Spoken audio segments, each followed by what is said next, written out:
You are live. Okay, so good morning, people of Facebook, LinkedIn, and YouTube. All three platforms today. Isn't this amazing, Mr. Boyd? Yes, it is. LinkedIn. Although I'm not expecting anyone to be on LinkedIn today because it's a weekend and LinkedIn's a business platform. But anyway. This is the first time we've been on LinkedIn? No, I went yesterday, mate. Okay. I went on yesterday. Does in your experience, because I don't ever really, I do use LinkedIn, but I don't go on LinkedIn. There much live stuff going on LinkedIn? No, it's sort of new because you have to apply currently. It's not like Facebook where you can just go live regardless, or YouTube. You have to apply and they give you permission to broadcast live on LinkedIn. Yeah. So yeah, it's interesting, but so we'll see. We'll see what happens with it. I say it's going to be more during our week. I'm hoping our Lunchbox Live will be quite popular on LinkedIn. And what a nice, interesting segue. So who's our next guest on Lunchbox Live, Don? I'm going to make this easy. I'm going to put a banner underneath just so you can. It is Alex. And I was saying Coventry, and you told me Warwickshire. So I put Warwickshire because I think he comes from Coventry but lives in Warwick, but I'm not sure. He used to have a gym in Coventry, so I put Warwickshire as a county, and it catches all. Awesome. So Alex, if you're watching this, mate, we apologise if we get your place of living wrong. So you're in the county of Warwickshire. For us on a tour, that's what's important. Yeah, we're going to Warwickshire, and I think we're going to Coventry, and we might find that we're not going to Coventry, and we've got a Warwick. We've got a slight detour come Tuesday, but that's cool. When you're on a virtual tour, it's sound. I've said this before on these things, but Alex has been our coach and is an absolute master of discipline. That is, I believe that it's discipline. It's the Discipline Project. It is now, yeah. I think he's changed the name of it. He's got. Is it D28, which is the first program I did with him? D28, 20 days to get you on rocking and rolling on that process, and then Discipline X for anybody who really wants to level up. I hope that's a good way of putting it, and not discounting anybody, but I that's how I see it. And Alex got a tremendous journey. I mean, one of his successes. And it's an absolute huge thing is that he did a no holds barred. He did a show, an event, no holds barred, all around, all around mental health essentially, and guys and who had battles no other than our mentor in Paul Moore, but also Mr. Simon Thomas.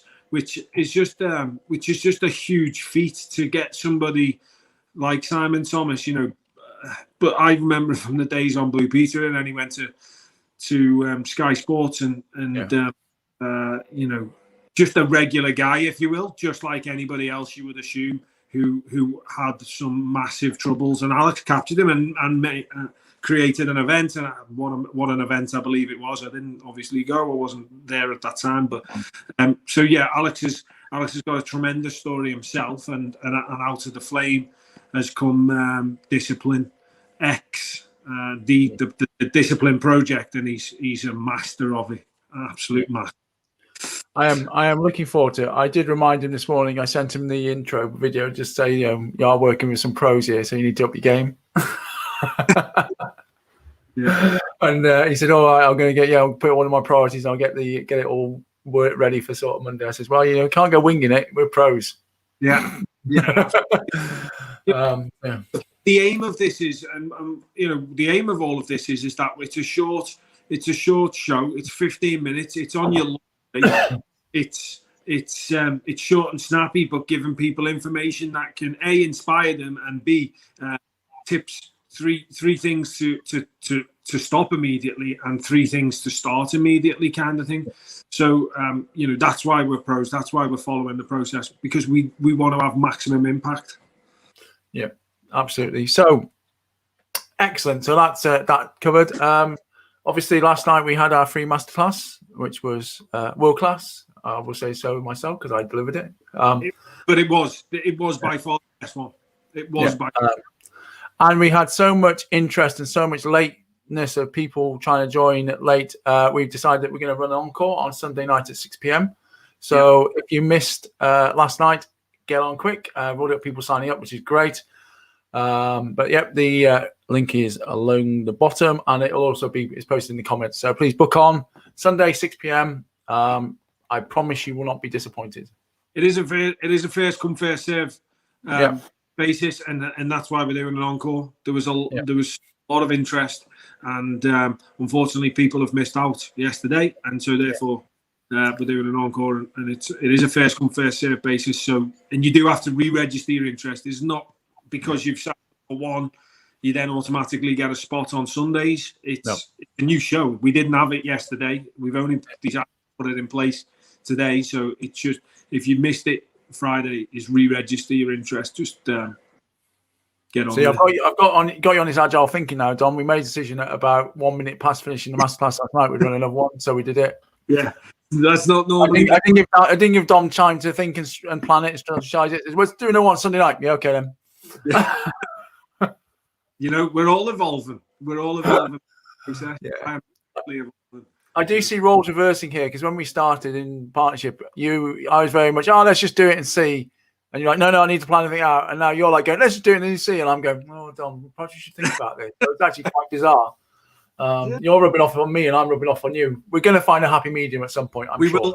Just going to say, we're going to get to the balance, and we'll absolutely be killing. So anyway, that's our sort of news we've covered off. What I wanted to talk about today, Dom, which is really quite relevant, is a couple of things. So we obviously on a Saturday morning with our clients, we have our weekly hot seats, and today was a real interesting one. Mm-hmm. In that, we've got somebody on the program. They've lost weight. They've done really, honestly, fantastically well, and they hadn't celebrated it, which completely blew my mind. But then we're going, I'm not sure, I'm not making any progress. I don't know how to celebrate my win. I don't feel I'm getting anywhere. The scales are moving downwards, but I don't see any changes. And it made me think that, one, it's a different scenario than you normally hear in weight loss, because normally it's like the scales aren't moving, I'm feeling demoralized, but actually my clothes fit better. And I thought it'd be worth it discussing it, obviously, with people, because they can then, perhaps they might sympathize, perhaps they might understand. And I think we were making our client think about the journey, and you were talking about intrinsic and extrinsic values and all of that, because I think when you start taking that into account, it makes your understanding of what you're doing so much easier. Yeah. And I think at the end of the call, I think we got a success at the end. Yeah. But yeah, and I just thought it'd be good point to discuss. So I think lots of people benefit from it. I delivered it in 2 sessions this week. I delivered on 2 sessions this week. We spoke about the emotional cycle of change, again, which plays its part. Things start to get tough. People don't know what to sign up for. They're really, really motivated. They don't know what they're getting into, but they stay motivated. And then a couple of weeks in, they start to sort of go, this is a bit tricky. I don't like this. It's harder. They start to forget about what the past looked like. They've got all this motivation at the beginning, but now that's starting to die off, and they forget what the past looked like. Rose-tinted glasses come on, and I've been there so many times.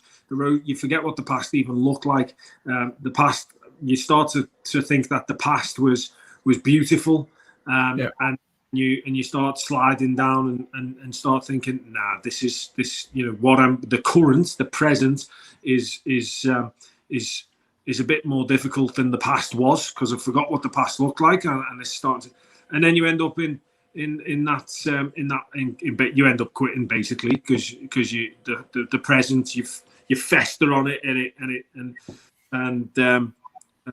you fester on it so much that I think it's so hard, and the past was so easy now in comparison, that you end up quitting.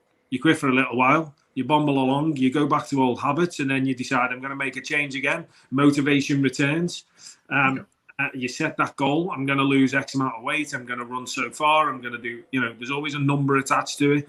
And we go and we start the cycle again. And the reason I say that is because the big word there is we start with the motivation. Yeah. And not having an understanding, or, the lack of understanding of where motivation comes from is what we discussed today with Danny, is that motivation comes from two parts. One doesn't overrule the other. We need both parts. One is intrinsic and one is extrinsic. One is internally driven and one is externally driven. And the problem we all have, and I say we all, I say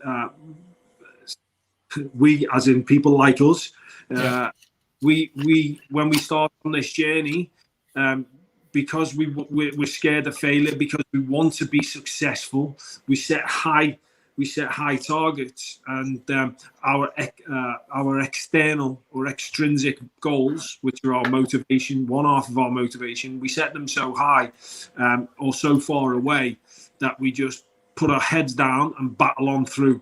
We struggle, we fail, we quit, we start again, or we struggle and we battle through, but in Danny's case, we forget to look up and enjoy the ride. And then when we reach the goal, we don't actually know what we're celebrating, because the numbers are telling us what we wanted to see, but there's nothing else. There's nothing else to indicate that there's been any change. And you haven't celebrated the little wins along the journey. Mm-hmm. When you got there, you've forgotten what it was all about.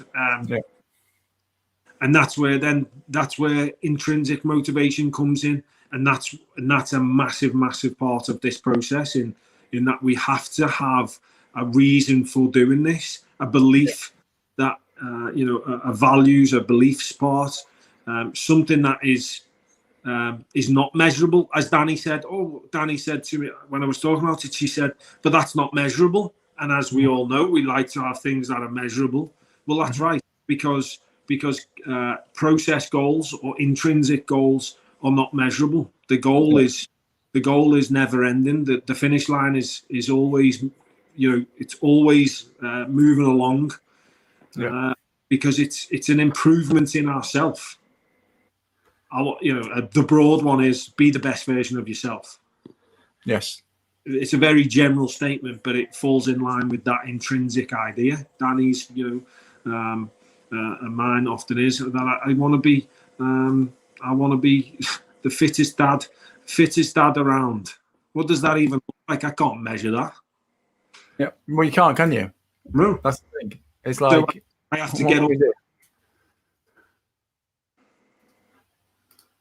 Sorry, your internet cut then, and I jumped in. It sounded like I was jumping in. What were you saying? No, I was agreeing. Yeah. So it's just, so you've got to have that internal goal, that values, beliefs. What do you want to be?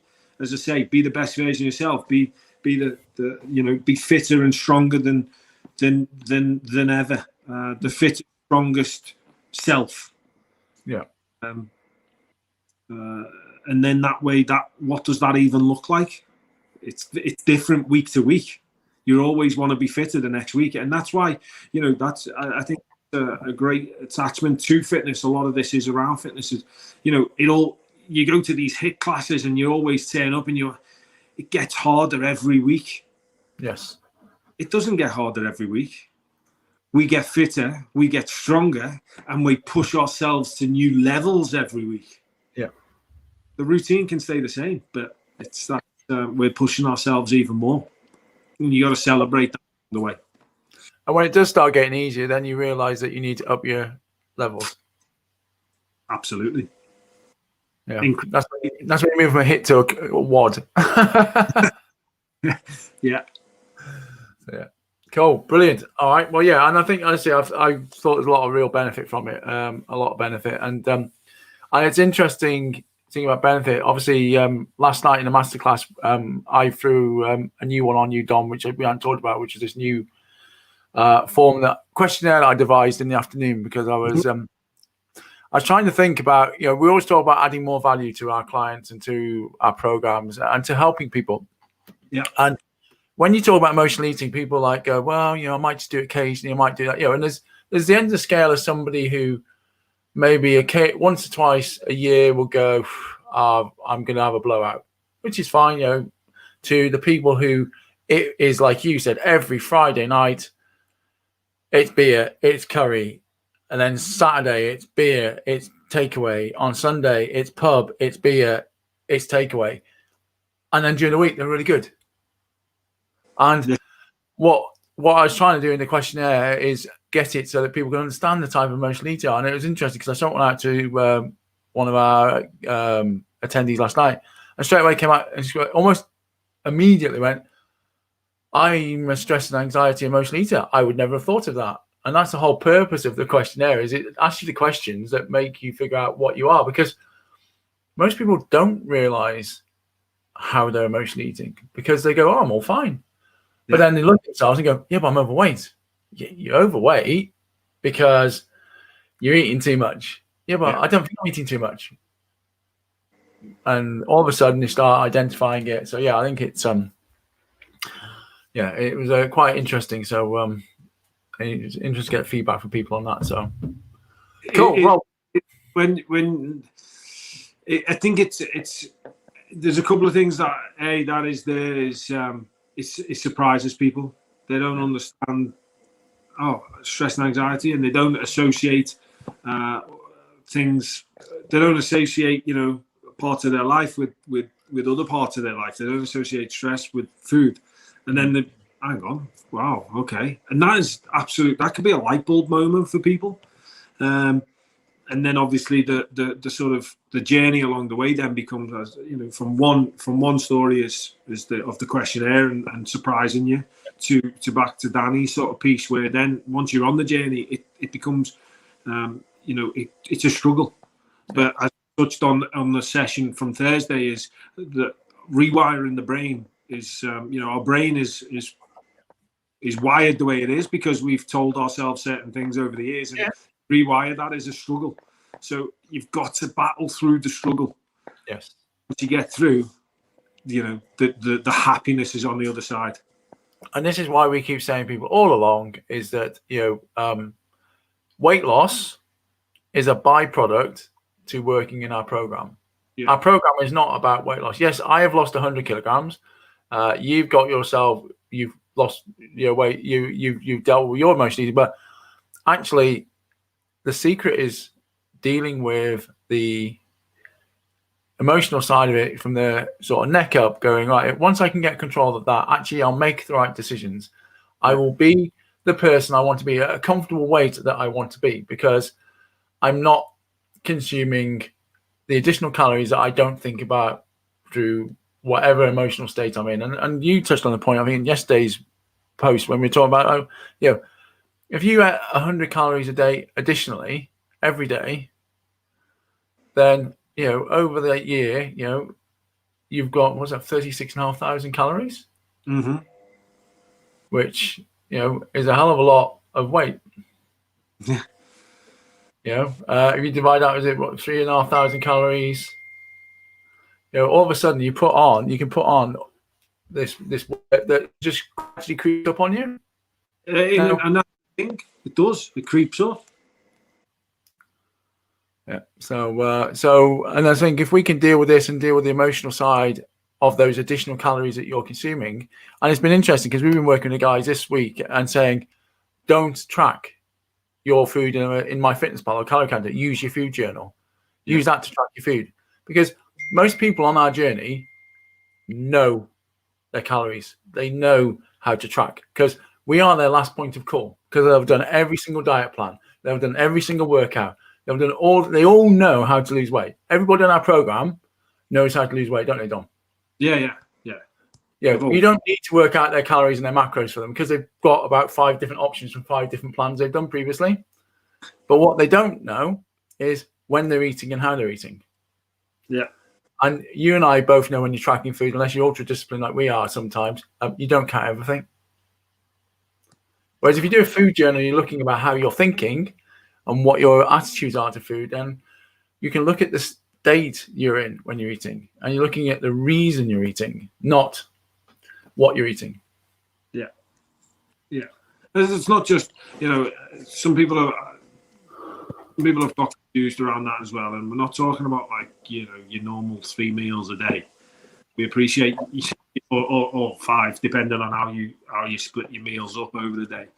You know, it's not necessarily talking about, you know, what are you angry, you're sad, or whatever when you're eating your breakfast, your lunch, and your dinner, but rather when you're going to eat the additionals that shouldn't be part of the day. What's leading you to the cupboard? What's leading you to have more than you should? What's leading you to overeat or undereat?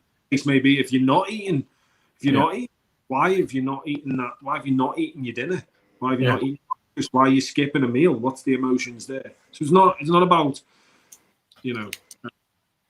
But I think you're right, though. I think capturing even the meals you eat during the day, just capturing that, you know. So if you are like yesterday, very busy day, I had breakfast, but then I didn't eat during the day, only because I was busy. I completely forgot. I was doing lots of other things. But again, if I did my food journal, I would have gone, as soon as I finished that webinar, that masterclass last night, I was like, God, I'm hungry. But of course I was. It was 9 o'clock at night, and I'd only had like 1,000 calories throughout the day. Yeah. So yeah, I think in terms of capturing that, you know, capturing how you're feeling at lunchtime, you know, have you had, you know, do you have lunch at 12 o'clock or do you have lunch at 1 o'clock? And how did you feel when you had lunch at 1 o'clock? Did it feel rushed? Did you enjoy it? Yeah. All of those, because they all have an impact on later on in the day. Yeah. Because if you then get to 7 o'clock, but you rushed your lunch or you missed this, and all of a sudden your state is lower, your energy is lower, and you're just looking for that quick fix, then you can trace it back during the day. And by having that food journal, you're actually realizing that, so you can put steps in place to stop that happening. So anyway, Dom, it is Saturday lunchtime.